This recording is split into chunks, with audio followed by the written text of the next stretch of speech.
Yo, good morning, my people. What's happening? Happy Friday in the building and all of that great stuff. Man, I am exhausted and tired, guys. I am very tired, guys. Yo, that draft was long, bro. Especially because my Knickerbockers kept trading out, man. I was looking forward to 19, and then 19 came, and then they traded out of 19. So I'm like, now I gotta wait till 21. Then 21 came, and then they traded out of 21 to 25. And I'm like, man, will y'all make a pick, please? Like, yo, folk gotta go to work in the morning. Yo, all right, ladies and gentlemen. Uh, I hope y'all this morning, I hope y'all good with what we saw last night. You know what I mean? I really didn't see a whole lot of wild anger on Twitter, which thankfully. But I did see a lot of wild confusion and stuff like that. Listen, I was just listening to, and unfortunately, I was listening to ESPN, but it was ESPN radio, first of all. And they had some good conversations. Side note, I'm still blown that I lost Kiss FM in New York. Because I personally loved Kiss FM. And now Kiss FM is ESPN. It's still weird for me. You know what I mean? The change happened like a year or two ago. And it's still weird for me. Because ever since I was a little kid, Hot 98.7 was Kiss FM. Not ESPN. It's so weird. But anyway, so I was listening to ESPN this morning, and old boy, I don't remember his name, but he said exactly what I was thinking. So I was glad to hear that. Because of course I read the New York Post article, and Berman always kind of got to put a weird twinge on it, like we made a mistake or something. Like he had said something to the effect of, if Spike Lee was expecting a big splash, he was going home disappointed. Why would you have disappointed in any Knick article right now? There's no disappoint in any fashion. Okay. So there were rumors out there that they maybe have wanted Davion Mitchell, but or even Jalen Suggs, I hear. But they weren't willing to part with major components of our playoff team, and I'm actually glad for that. So I'm cool.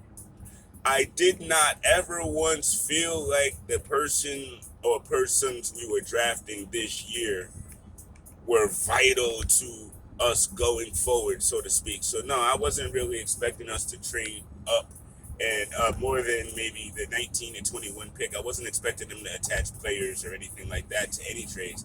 So I wasn't really looking for anything big for the Knicks last night.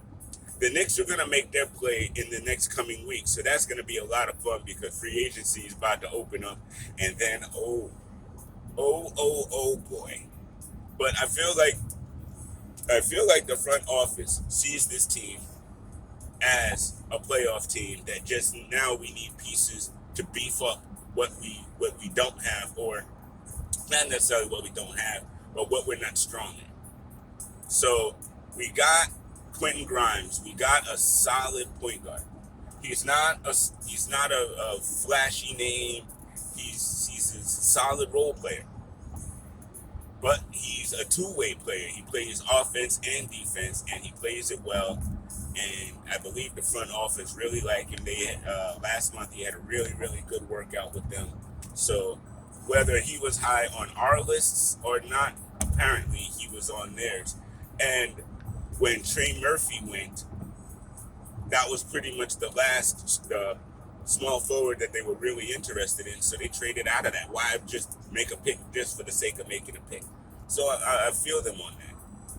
I know that the heavy rumor out was about Chris Duarte.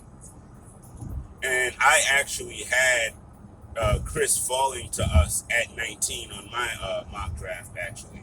But then, let's keep it real, my mock draft got eviscerated, like, off game. So, but pretty much everybody's draft boards, I feel like, got blown up early. Man. It was not a great day for speculation, I'll tell you that.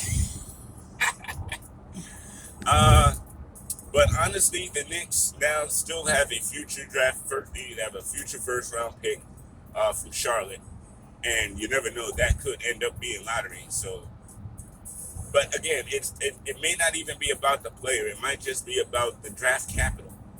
You know, we've got something now. We've got more picks and more capital. We're not Sam Presti now, but we got more picks and more capital, so we could definitely make some really cool moves either now or in the future. So, I mean, and Miles McBride has been on a lot of Knick boards. I did see that. You know, I mean, I know Corey Kispert and Kai Jones as well. We even got excited for Keon Johnson. But I'm actually cool with McBride and Grimes. You know, we're gonna get to see them, and they drafted another one, another player in the second round. I forgot his name, unfortunately. I mean, but honestly, the deeper second round runs may not even make the roster, just to be perfectly honest. But summer league will be fun, and while we get to watch IQ and Obi and Quentin and Miles in summer league, you know, we'll be excited about, you know, the free agents that will be coming to the Knicks as well. So honestly, I'm just throwing this guess out here. I'm either in the Kyle Lowry or the Lonzo Ball vibe as far as point guard. I do think they need to re-sign Derrick Rose, and I think they will. I think the addition of Grimes pretty much solidifies IQ as a shooting guard, and it opens up RJ for the 2 or the 3. So we're still very interchangeable and plug and play, so to speak. But now, again, the attention moves from the draft to free agency, where we will be making our moves. I didn't think we would be that much of a player in the draft. And honestly, it was very weird. I'm watching all of these names come off because, you know, we're 19, so 16, 14, 12, all of these names coming off the board. I'm like, man, these are some good players. But then I remember, the reason why we're 19 is because we were in the playoffs, because we played well that season to make it to the playoffs. And there was a Twitter poll out there yesterday asking, would fans rather have had a terrible season and be able to draft high in this year's draft, or have the season we had and be where we are? Dude, please. Right here. This is where we need to be. This is where it's time to be. You know, we need to start being a team that's not necessarily worried about the draft. You know, we need to be a team that is going forward in the winning side of the house, so that maybe we can become a contender one day soon. You know, and I get a lot of my fan base. I get a lot of y'all out there. A lot of the Knick fans are like, yeah, but the kids, you know, youth, young youth. Dude, man, I'm sorry. I care about youth when my team is rebuilding and we have youth. I stop caring about youth as much when the team starts taking steps to go forward, because you're not going to win a championship with a team of kids. So the kids, I get it, yeah. And that was definitely a theme for a few years, because we had kids that we weren't really developing. We would bring in free agents to take away the minutes for the kids, and thus we're ended up with a frustration with the fan base about Frank and Knox now. You know what I mean? So, in my humble opinion, it's time to keep developing the youth, but to not necessarily focus on youth. And I'm sorry, youth is really strange to me now, because all of a sudden a 24-year-old is old. Y'all gotta stop that, man. Please stop putting y'all's ageism on NBA players. I mean, yes, Father Time is undefeated, but we talking about 36, 37, not 24, 25. That's prime years. That's the part y'all miss. 24 is prime years. Your body is in tune with itself. It's finished developing. You've been in the league a few years. You have better knowledge and skill of the game. And if you're a young rookie at 24, even better, you're going to be learning and you're going to have your body in your prime, and then you'll be hitting 26, 27, 28, 29 as an effective player in this league. I mean, this is not a kids' league. It's not about kids. It's about basketball players and becoming a seasoned basketball player, living in the NBA past your first contract, because a lot of those guys drafted last night are not going to live in the NBA past that contract. They're young. Why didn't they make it? I mean, dude, it's not always just about, oh, we got to be young. We got to be young. Dude, you got to have good coaching.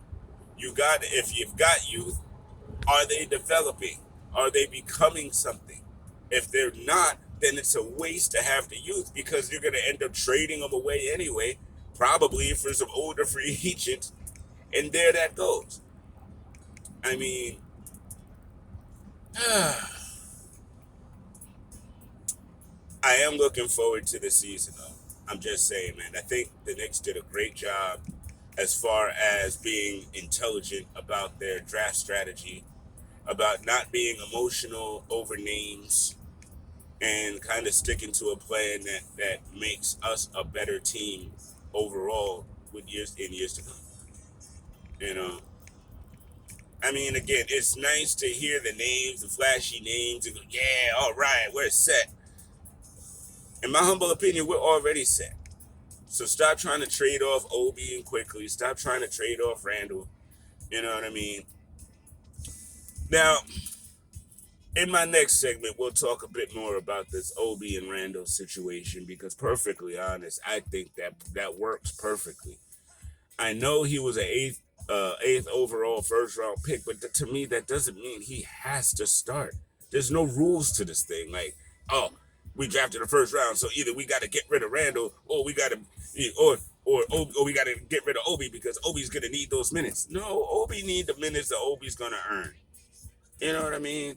Randall has earned his spot here, and Obi is. Listen, if Obi can continue on to what he did last year and give us a solid 12 points, 15 points, couple of rebounds off the bench to rest Randall, that's exactly what we need.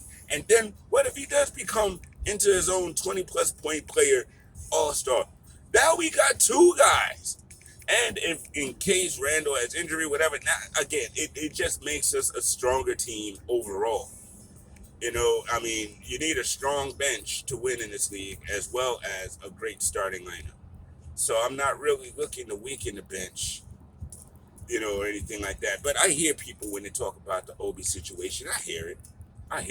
I mean, and y'all may not agree with me, and that's always fine. You know what I mean? I always preface that on Twitter. It's always fine. We don't have to agree. We all just sharing our opinions. But to put a button in this, I think, in my humble opinion, we did a decent job. We still have more draft capital for next year and the years to come, actually. So I think we did a good job there.